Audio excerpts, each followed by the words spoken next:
FrugalFilmmakers made a trip to the National Association of Broadcasters Convention in Las Vegas. Here is a report from the show floor. At the B&H booth, I spoke to Robert Rozak of JuicedLink. All right, hey, my name is Robert Rozak. I'm president of JuicedLink. I'm here at the B&H photo booth at NAB, and we're showing some of our new stuff. So you might be already familiar with JuicedLink from our low noise preamplifiers. So everybody remembers the way to get better signal to noise performance from their camera is to manually throttle back the noisy amplifiers in the camera, and you replace the noisy amplification with clean gain from the JuicedLink low noise preamplifier. So you're probably familiar with the CX family of preamplifiers and also the JuicedLink DT454, which is the DSLR audio solution. I want to tell you what's new, which you're not familiar with. So here, this little box right here is the JuicedLink DS214. So this is practically identical to the DT454, but it distinguishes itself because it does not have XLR inputs. So what do you use this for? It's a really very versatile problem-solving little box. So it has a stereo mini jack input, and let's say you're a run-and-gun videographer, you're using something like a Rode video mic or some type of microphone that's mounted to your camera. You can plug that directly into the DS214 as opposed to plugging it into your camera. And so what this provides you with is now you've got a way of monitoring with headphones. Now you've got a way of metering. Now you've got a way of easy access to control the signal levels. Also, if you're using a camera like the 7D or something like that, which does not have manual control, this has agency disable feature as well.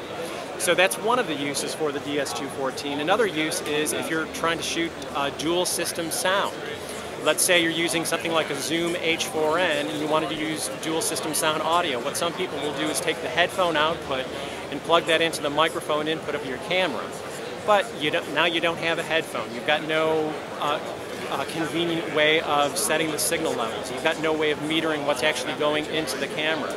Instead, take the headphone out from the Zoom H4n, plug it into the DS214, plug the output of the DS214 into your camera. Now you've got headphone monitoring, you've got metering, you've got easy control of signal level through the potentiometers, and if you're using a camera that does not have manual control, again like the 7D, you use the AGC disable feature.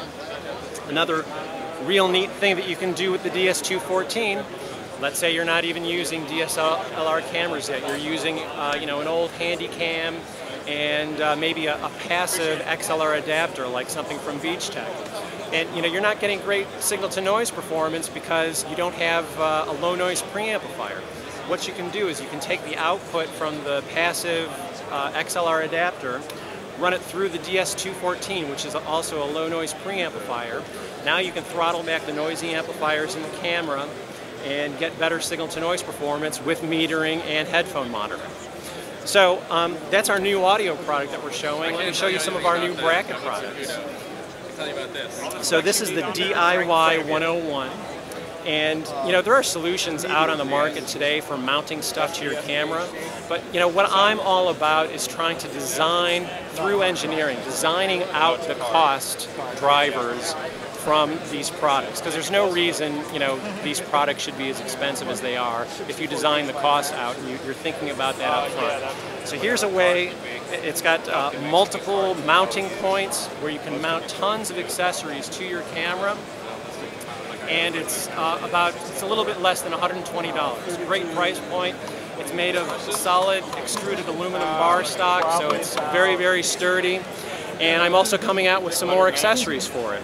So some of the first accessories are these handles, which now you can actually use this not only mounted to your rig or mounted to your 15mm rails. By the way, we also have a 15mm rail accessory, but you can handhold it. So what you want to do is you want to arch your shoulders a little bit, you want to tuck in your elbows and brace your elbows against yourself.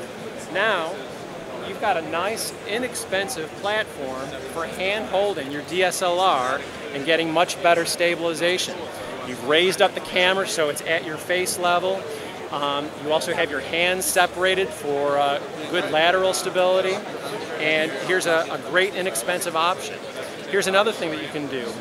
We've got another accessory that we've prototyped, and what this will do is mount to the top of the bracket. So now you can have your DSLR camera here and hand hold it from the top for low shots as well. So the DIY 101 is product released. It's being sold by B&H Photo here. The handle and the top handle, they're prototyped right now, but they'll probably release in about a month or so. And I got something else cooking that's also really, really special that I want to show you. So check this out.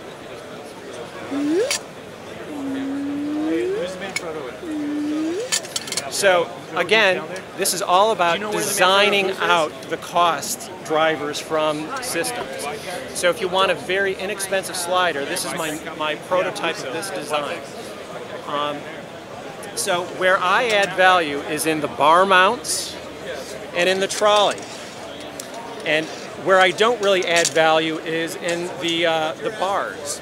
So what I'm going to sell you is I'm going to sell you the trolley and the bar mounts for 150 bucks or so, and you buy your own bars from onlinemetal.com.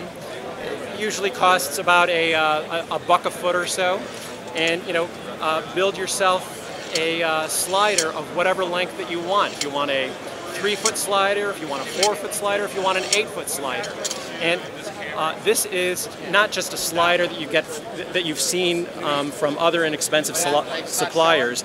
This actually rolls. It's a true roller bearing solution.